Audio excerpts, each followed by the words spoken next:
ce matin, vu que c'est la fête des mères, j'ai pensé que ce serait une bonne idée de demander à Mimi de préparer un message. Quand je lui ai demandé de préparer le message, excusez-moi, elle m'a regardé d'un drôle d'air. J'ai compris que... Tu peux t'en venir, Mimi? J'ai compris que je lui imposais une charge et un stress. Bien, vous savez, la charge et le stress, ça vaut pour quiconque présente un message. Donc, on va demander au Seigneur Jésus de poser sa main sur le message ce matin, afin qu'elle puisse avoir la liberté de dire ce que le Saint-Esprit communique à son cœur et qu'on puisse tous ensemble être bénis. Donc, on va demander au Seigneur de bénir. Seigneur Jésus, nous te remercions pour le privilège qu'on a ce matin d'entendre ta servante, Mimi, dans le cœur de laquelle tu as déposé un message particulier pour la fête des mères. Alors, Seigneur, nous te demandons d'intervenir ce matin afin, premièrement, de lui donner ce calme du Saint-Esprit qui vient de toi, de déposer en elle les mots qui doivent être dits, Seigneur, afin que tu puisses être pleinement glorifié, que chacun puisse sortir de cette réunion édifiée. Pose ta main, nous le demandons dans le bon nom de Jésus. Amen. Amen. Alors, je passe le micro à Mimi et à bientôt. Merci, Régent, pour tes beaux vœux. J'apprécie surtout la prière que tu as faite envers moi.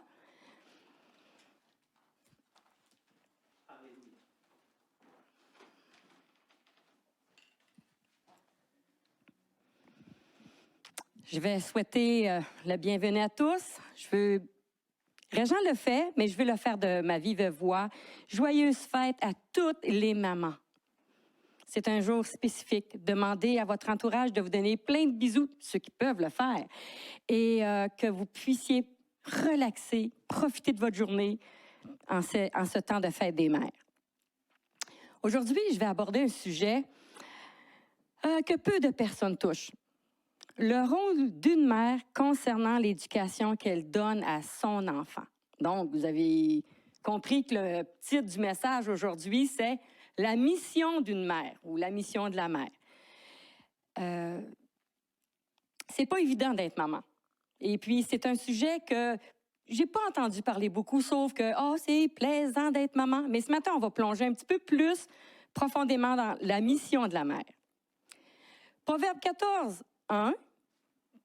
Dans le Proverbe 14, 1, c'est mentionné « La femme sage construit sa maison, la folle la démolit de ses propres mains. » J'espère de tout cœur que nous allons choisir la femme sage pour construire notre maison. Parce que la femme doit tout mettre en œuvre afin que l'enfant devenu adulte choisisse Christ comme Seigneur et entre dans son royaume. Quel événement triste se produirait si notre enfant allait dans un lieu de tourment éternel, non dans la présence de Dieu. Je pense qu'il n'y a pas grand personne qui voudrait ça pour leur enfant. Donc, le papa et la maman doivent éviter tous les pièges, les ruses qui pourraient les détourner de leur mission. Le Seigneur donne la parole, sa parole, ainsi que ses prescriptions. Comment élever l'enfant dans la bonne façon. Et c'est notre devoir à nous de rechercher dans la parole de Dieu, dans la Bible, toutes ces provisions pour l'éducation de l'enfant. Donc, on va examiner ce matin la mission sous tous les angles. Le premier point, ça c'est un beau point, la joie. La joie de devenir une mère. Quel bonheur lorsque l'épouse est enceinte. La naissance arrive à terme. Oh, quel beau bébé. Je suis certaine que c'est le plus beau bébé du monde. Les félicitations arrivent de toutes parts. Et la maman est fière, avec raison. Et toutes les mamans, elles veulent devenir des bonnes mères. Puis, chacune réfléchit de sa façon. Elle dit, moi, là, je ne ferai pas les mêmes erreurs que les autres. Moi, je vais réussir. Je pense pas que c'est la bonne façon d'aborder le rôle de maman. Parce que la maman, souvent, elle compare son développement, le développement de son poupon, avec les autres mamans. Et le sien a toujours une longueur d'avance sur les autres. Souvent, il est le meilleur. Sans nous en rendre compte, ces situations nous amènent à nous mettre au-dessus des autres. Hey, moi, je l'ai, ne le voyez-vous pas? Mais non, il ne doit pas en être ainsi, mes sœurs. Parce que chacune vit sa propre vie avec un mari différent, avec des gènes différents, dont les situations familiales diffèrent aussi. Donc, faisons attention de ne pas tomber dans le piège de l'orgueil. Le Seigneur a un cadeau pour nous. Il aime ses disciples, il veut les bénir. Il dépose dans la famille un bébé afin que nous en prenions soin et le conduire dans la foi. Jésus place sa confiance en nous. Il espère que nous puiserons auprès de lui de judicieux conseils pour amener le projet à terme. Dans le psaume 127, 3 et 5, je vous laisse le temps de tourner. J'entends pas les pages, mais je suis certaine que vous vérifiez. Le psaume 127, 3 et 5, l'Éternel, l'héritage que l'Éternel donne, ce sont des fils. Verset 5, heureux l'homme qui en a rempli son carquois. Merci Seigneur pour ce beau verset. Donc, nous devons mettre en pratique toutes les prescriptions que contient la parole de Dieu concernant l'éducation de l'enfant. Pour notre bonheur et surtout pour le bonheur de l'enfant. Donc, les deux parents doivent se mettre à la tâche pour réussir. Comme le dit le verset, on va aller dans Luc 14, 28.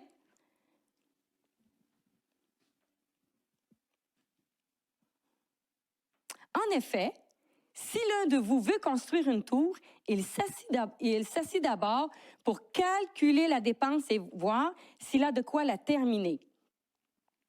Donc, un calcul à faire.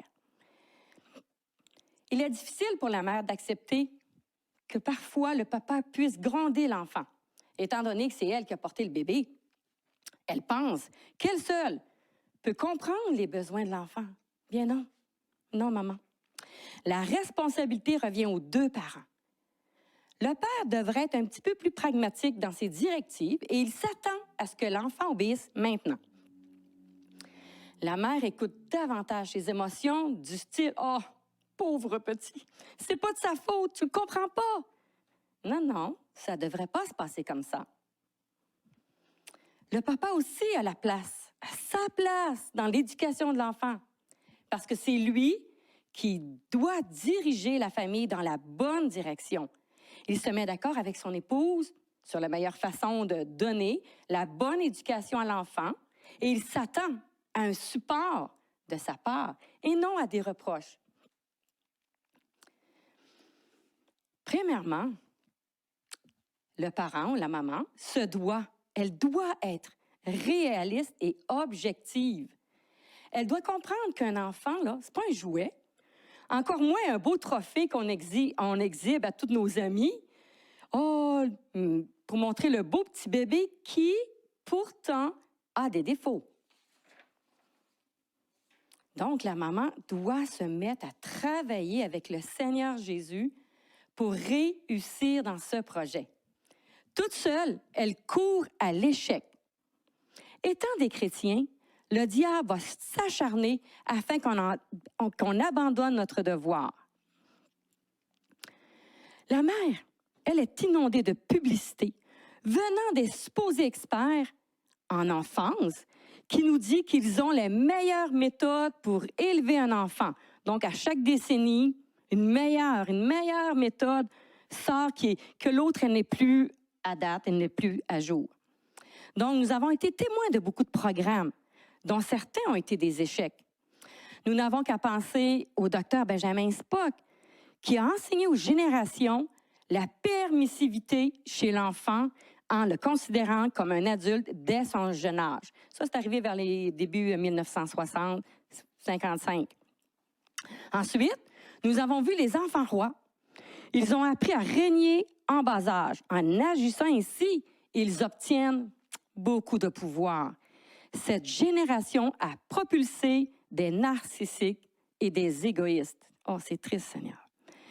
Les nouvelles générations, les milléniaux, qui sont le contraire complètement des baby boomers et des X, bien, eux, ils ne veulent pas de patron. Ils veulent travailler quand leur horaire leur permet.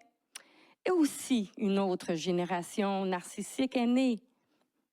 Mais moi, je vous dis, sérieusement, que toutes ces causes sont perdues d'avance. Et pourquoi? Bien, c'est facile à comprendre.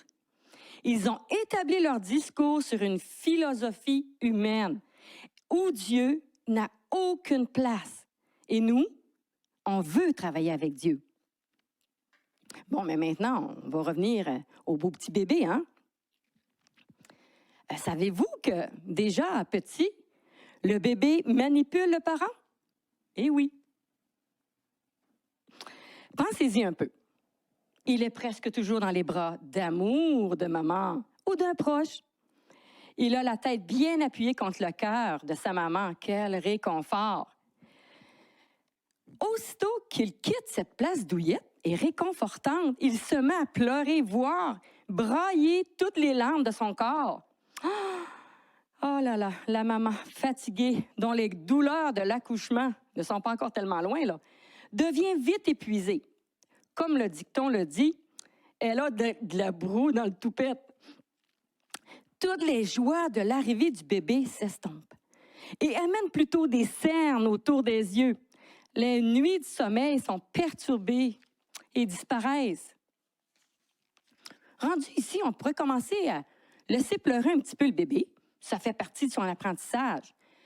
Et même si la maman est fatiguée, ce n'est pas une raison pour capituler et de laisser faire l'enfant ce qu'il veut. Dans des situations comme ceci, c'est là que nous devons recourir aux forces de l'Éternel. C'est le temps de prendre une pause, puis se laisser ressourcer. Alléluia. On va lire un verset dans Ésaïe 40, verset 29.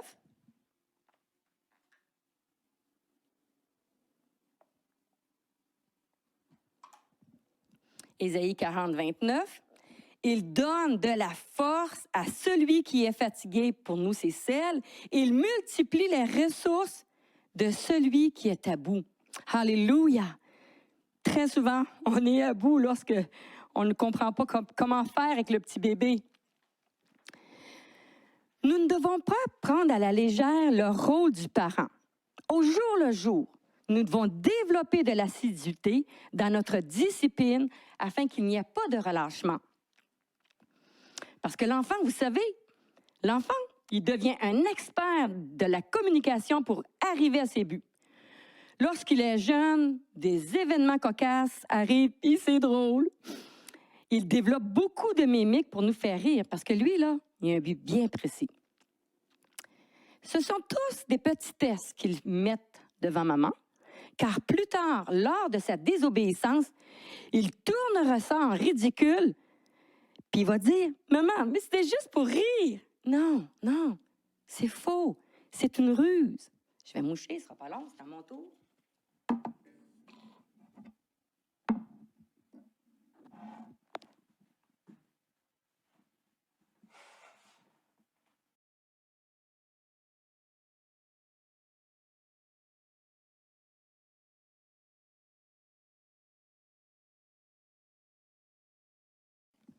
Alléluia. Bon, maintenant qu'on sait que l'enfant manipule, ajustons notre enseignement. Donc, je vais vous donner un verset d'encouragement sur la méthode de l'éducation de notre enfant. Il va être dans Deutéronome 8, verset 5.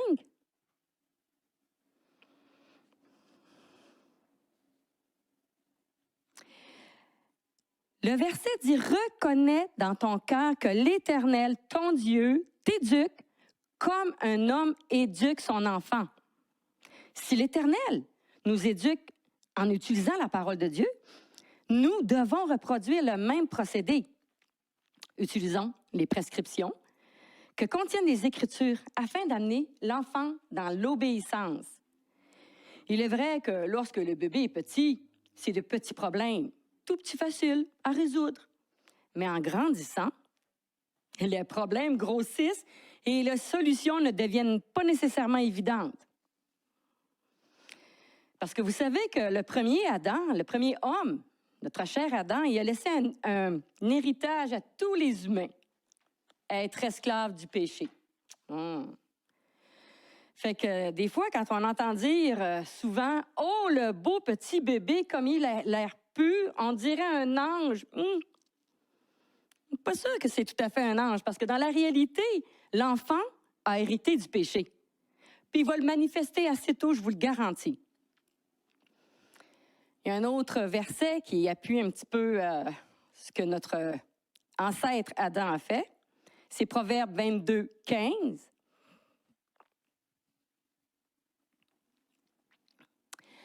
Proverbe 22, 15. La folie est attachée au cœur de l'enfant, le bâton de la discipline l'éloignera de lui.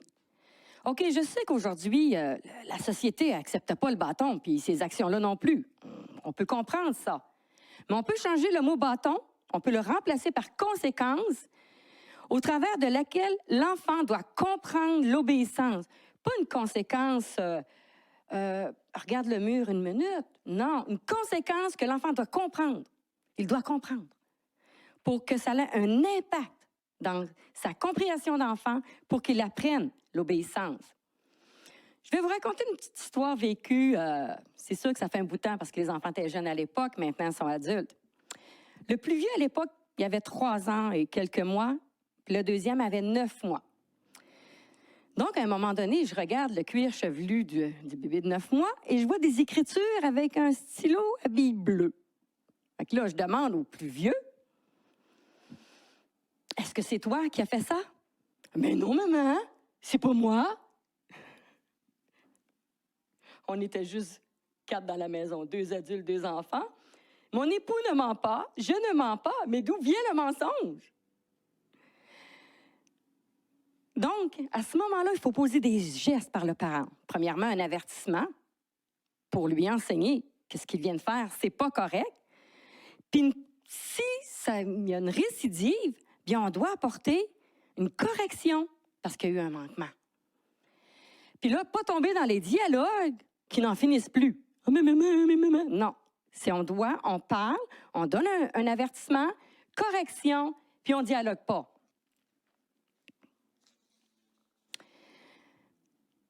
C'est dans ces situations-là qu'on doit demander au Seigneur de nous donner de la vigilance pour discerner le mensonge chez l'enfant de la vérité.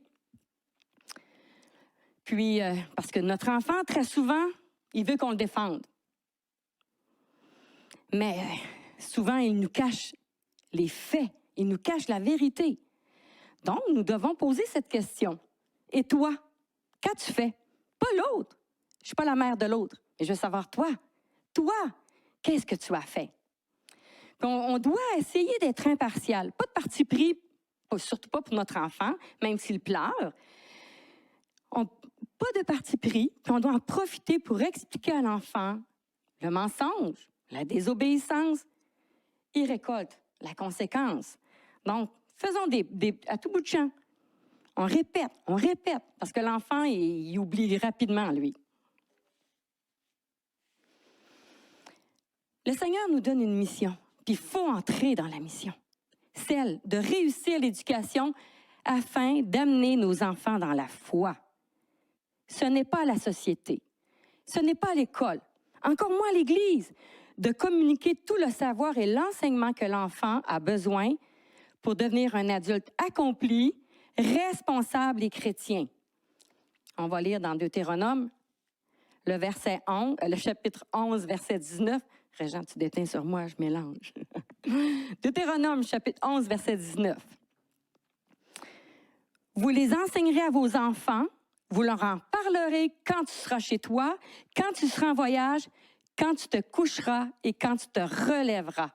Donc, ce n'est pas le dimanche matin. Ce n'est pas Jésus bénit la nourriture, non. Je crois que le verset nous stimule à le faire à plein d'occasions. Dieu déclare dans ce verset que c'est notre rôle d'enseigner à l'enfant la vérité de Dieu, ses enseignements, ses prescriptions, que Dieu a en horreur le péché et qu'il nous aime et qu'il veut qu'on devienne son disciple. Ici, parler à l'enfant de Dieu, il faut faire attention, il y a des nuances. Parler à notre progéniture, il faut que ce soit compréhensible ici. Tout dépendant de leur âge, nous devons ajuster notre langage afin qu'ils comprennent. Lui expliquer les gestes à poser pour être agréable à Dieu. en profiter pour faire un lien avec le fonctionnement de la famille, comment ça fonctionne. Dieu nous donne des directives, à nous aussi. On doit les suivre. Parce que la famille, vous savez, elle a des règles internes. Et puis, pour avoir un bon fonctionnement, il ne faut pas qu'elle tombe dans le chaos. Donc, on essaie d'expliquer comment Dieu voit les choses versus la famille, comment elle s'attend des choses. Nous n'avons pas à dire à tout bout de champ, oh, à l'enfant, hey, là, la Bible dit ceci, la Bible dit cela. Non. Ça n'a pas de bon sens. Parce qu'aux yeux de l'enfant, c'est abstrait. Ça va devenir trop lourd pour lui. La Bible, il y a pas encore, Jésus n'est pas encore son Seigneur et son Sauveur. C'est le Seigneur de papa et maman. Alors, si on utilise cette expression, il ne va rien comprendre. Puis ça, aussi, il y a un autre aspect. Il ne faut jamais perdre de vue que nous voulons que nos enfants soient au service de Christ. Donc, on va regarder le compromis. Qu'est-ce que ça l'apporte? Est-ce que c'est bon?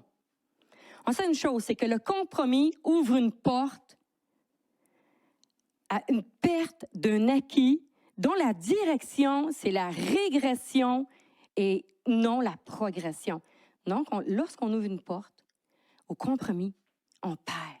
On perd des choses que nous avions acquis dans la souffrance, dans la tristesse, dans la douleur. Mais Dieu, lui, il n'accepte pas le compromis. Ni de nous, ni de nos enfants. Puis on n'a pas à l'accepter sous aucune situation. On va lire Deutéronome, le chapitre 5, versets 3, 32, 33. Deutéronome, le chapitre 5, le verset 3. Ensuite, on va sauter au verset 32 et 33. Le verset 5, 3. « Ce n'est pas avec nos ancêtres que l'Éternel a conclu cette alliance, c'est avec nous qui sommes ici, aujourd'hui, tous vivants. Vous veillerez à vous conformer à ce que l'Éternel, votre Dieu, vous a ordonné de faire.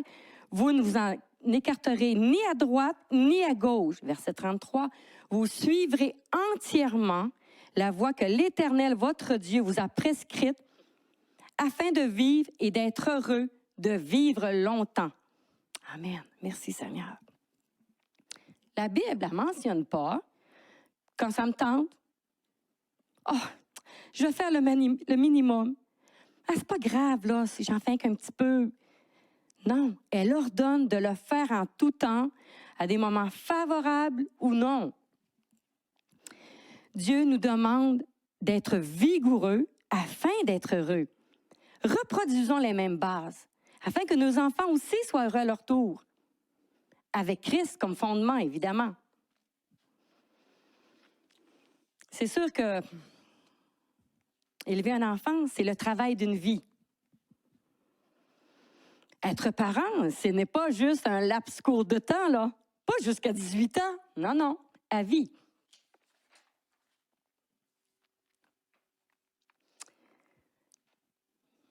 L'âge de l'adolescence. Bien, l'adolescence est une période difficile pour beaucoup de parents. Certains abandonnent la tâche.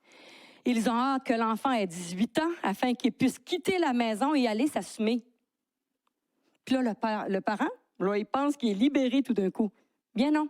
Même adulte, le Seigneur nous demande de veiller sur nos enfants, de les avertir et d'être sévère lorsque notre enfant s'écarte à gauche ou à droite du chemin sur lequel Christ a tracé pour lui.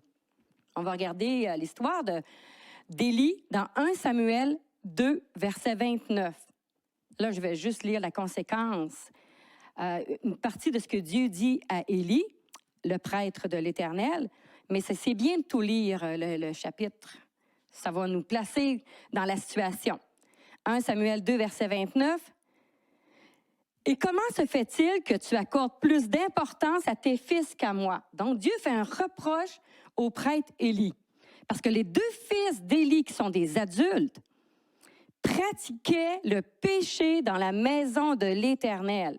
Puis la suite du chapitre nous mentionne la colère de Dieu et le châtiment qui suivra. Ces deux fils mourront la même journée. Et le père, en entendant cette nouvelle, le père qui est Élie, mourra également. Peut-être que les fils, lui et eux, pensaient, « Hey, nous, on va être à l'abri de ces sanctions-là. On a comme père le prêtre de l'Éternel. » Non, non, c'est pas comme ça que ça fonctionne. Pour nous, on peut peut-être trouver que cette sentence est trop dure, mais la patience de Dieu avait atteint son comble. Elle était épuisée. Ces hommes connaissaient les ordonnances de l'Éternel. Ils ont choisi la désobéissance. Moi, là, je ne connais pas un parent qui veut que leurs enfants finissent de cette façon. Parce que notre Dieu est sérieux. Lui, il ne badine pas avec le compromis dans la vie de son disciple. On avait expliqué tantôt, un compromis, c'est une perte, une perte, une perte. Plus on fait de compromis, plus on perd et on vient par perdre la foi, perdre Christ de vue. Les mamans, elles sont pleines d'énergie. Puis la femme a de belles qualités. Elle est serviable, elle veut le bonheur des autres et elle met de l'énergie à se démarquer, peut-être pour être un petit peu meilleure que les autres.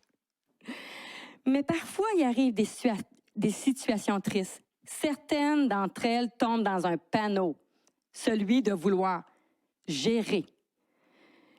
Tout gérer. Gérer trop de choses en même temps. Par exemple, elles veulent gérer le mari. Ensuite, elles veulent gérer l'employeur. Ensuite, les professeurs de leurs enfants. Puis ensuite, les amis de leurs enfants. Ouh! Ça fait beaucoup d'énergie, ça. Ça fait beaucoup d'énergie brûlée au mauvais endroit. Lorsque le temps arrive pour corriger l'enfant qui a dévié de sa voie, à ce moment-là, la mère a tellement donné d'énergie partout, puis elle est trop fatiguée, puis elle jette l'éponge. Maman, Dieu s'occupe de ton mari. C'est son rôle. Notre rôle, comme maman, s'occuper de notre enfant. L'enfant, dès son jeune âge, doit apprendre le respect et l'obéissance, le discernement, l'amour et le partage. Toutes ces qualités, ça ne tombe pas de l'arbre, puis ça ne tombe pas sur la peau de l'enfant non plus. Ça demande de l'investissement de la part du parent. Mais Mimi, comment peut-on arriver à tout ce tableau qui semble lourd? Peut-être lourd si on regarde maintenant, mais ça commence par une journée à la fois. Chaque jour, on enlève les contaminations que l'enfant a glanées dans ses activités, à l'école, sur Internet et d'autres endroits que vous savez. Décontaminons nos enfants. Enlevons toutes ces pollutions qui s'installent dans leur petit corps. Chaque famille doit trouver des projets afin d'attirer l'attention des enfants pour leur inculquer justement ces bonnes valeurs. Pourquoi pas prendre l'heure du souper, faire des activités en famille, soit par des jeux de mots, des quiz, des questions pièges. C'est des exemples. Je suis certaine qu'à la maison, vous êtes meilleurs que moi, puis vous avez beaucoup d'autres projets. Donc, l'enfant, au travers de tout ça, il apprend le respect.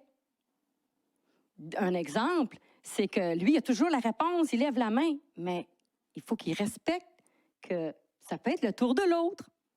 Et aussi, il peut arriver que l'autre se trompe, mais ce n'est pas le temps de se moquer de l'autre. Au contraire, c'est d'apprendre à respecter. C'est toutes des situations où on montre le respect à l'enfant.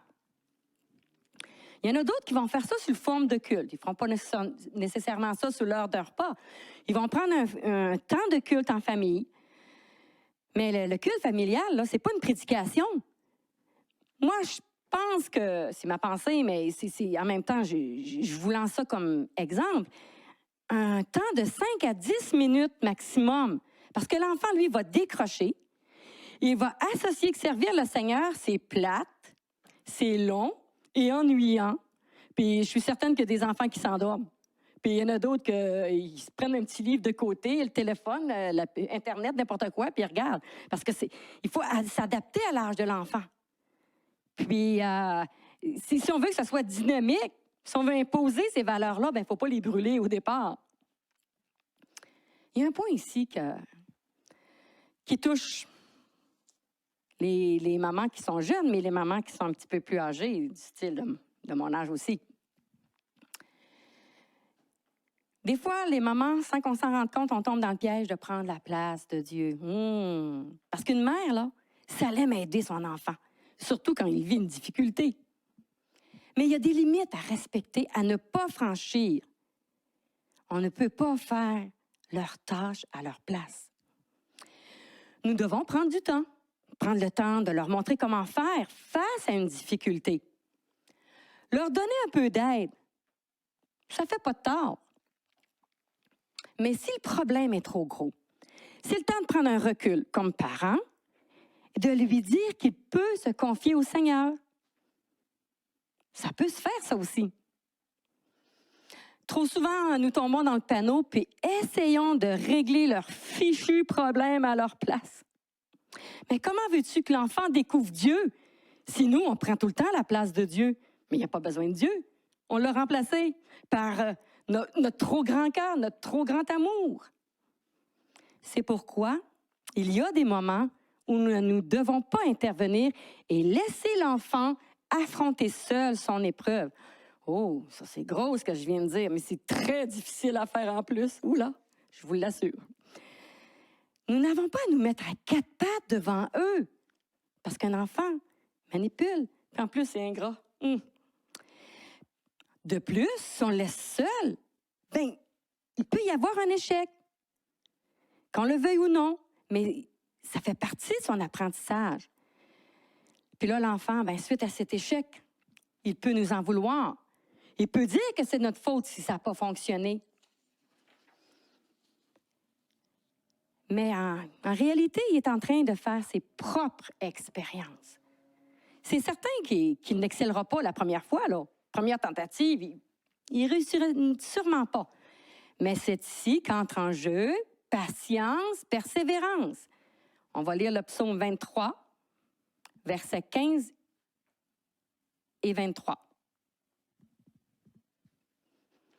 Verset 15. « Mon fils, si ton cœur est sage, mon cœur à moi sera dans la joie. » Verset 23. « Acquiert la vérité, ne la vends pas.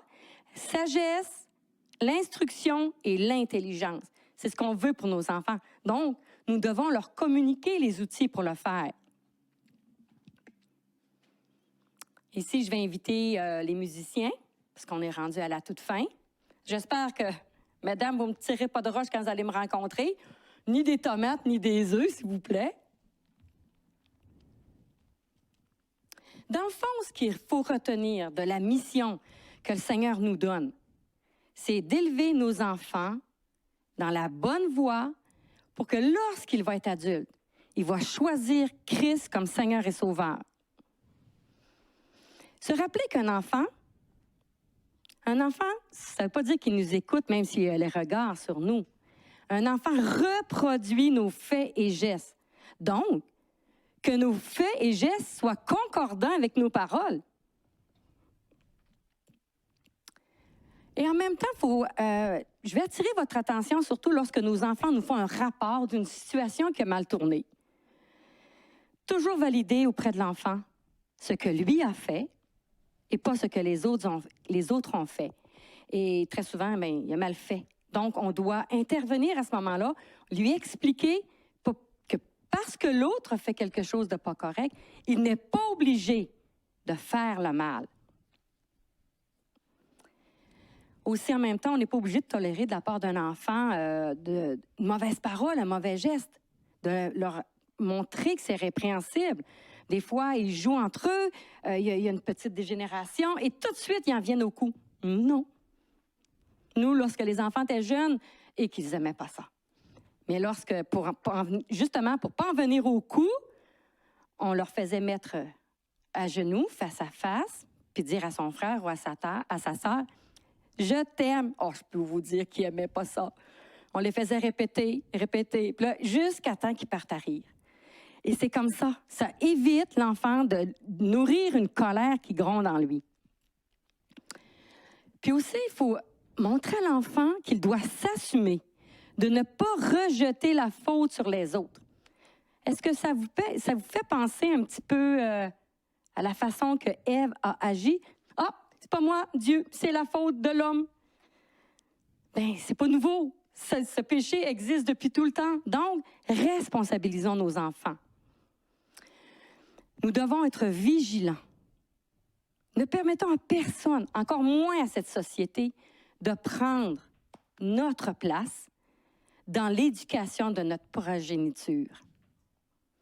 J'espère que vous comprenez toute la signification. J'aurais pu aller plus profondément, mais je peux peut-être plus répondre à vos questions si vous m'appelez, et ça va être moins lourd à ce moment-là à mettre en pratique.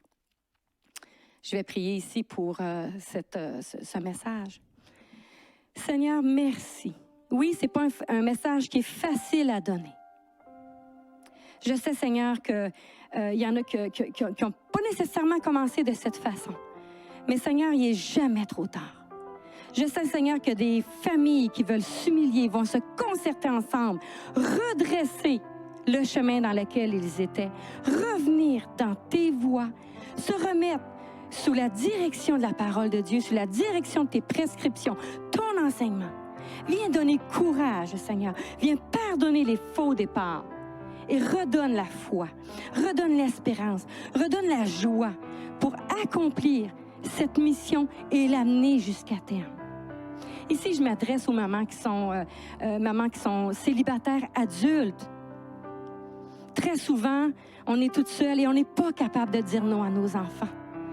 Seigneur, viens mettre ton Esprit Saint chez les mamans pour qu'elles puissent apprendre à dire non et que leurs enfants adultes puissent se responsabiliser, qu'ils puissent au contraire demander l'aide de maman, demander ton aide à toi, Éternel, et découvrir qu'il y a un Dieu en arrière de la maman, et un Dieu qui est beaucoup plus puissant que maman. Maman est limitée, mais toi, Éternel, tu es le Tout-Puissant.